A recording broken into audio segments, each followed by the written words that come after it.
people start to realize our differences aren't as big as they seem. I couldn't really understand the magnitude of what was going on. I know a lot of people were affected. You know, it's still that divide. From the All Indiana Podcast Network and Wish TV, this is Our City, Our Voice. You look a lot different at it. Everybody was kind of spinning about what it was and what was happening. Everything's changed.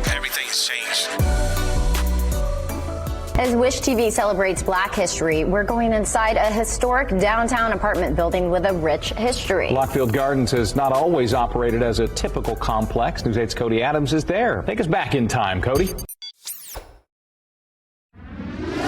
Yeah, Lockefield Gardens, located along Indiana Avenue, just across from IUPUI's campus, now serves as a typical apartment complex. But at one point, it was a vibrant community for African Americans in Indianapolis.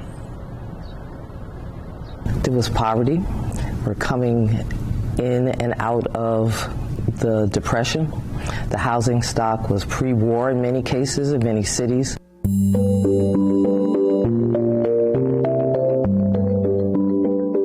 In an effort to bolster the economy as part of President Franklin Roosevelt's New Deal, the Public Works Administration funded 50 low-cost public housing projects in 20 states.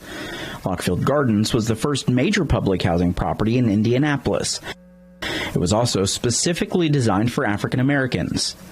Susan Hall Dotson is the African American Collections Curator at the Indiana Historical Society. They had new appliances, new state-of-the-art appliances that were emerging at that time. There were open spaces, there were courtyards and playgrounds. They were marketed as this new oasis of newness. The Lockefield Gardens didn't come without controversy. In order to build the new housing project, many homes on that property were declared slums and ordered to be demolished. It displaced people who were already there when they demolished the existing homes. Many of them did not qualify because they didn't earn enough to live there, so they had to migrate to other parts of the city to live.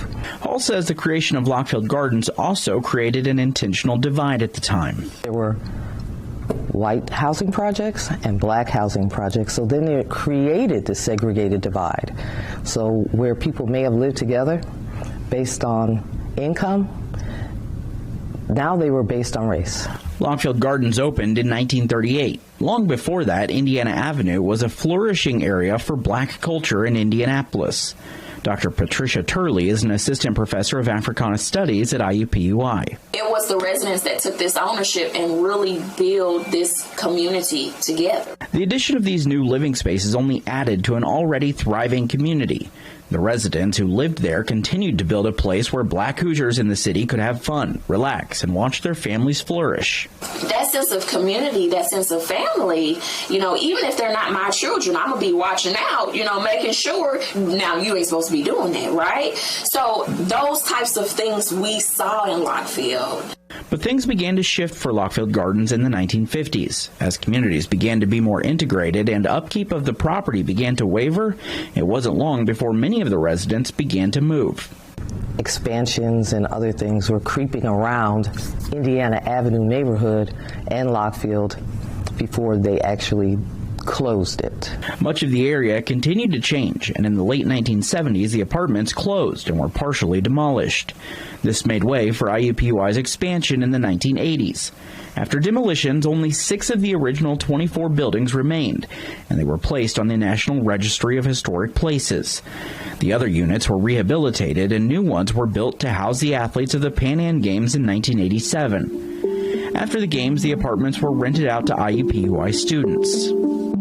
The next time you drive past Lockefield Gardens, take a second to recognize the history that it holds and the role that it played in African American history in Indianapolis. Discover more at wishtv.com, and when you follow Wish TV on Facebook, check out more podcasts from the All Indiana Podcast Network now at allindianapodcastnetwork.com.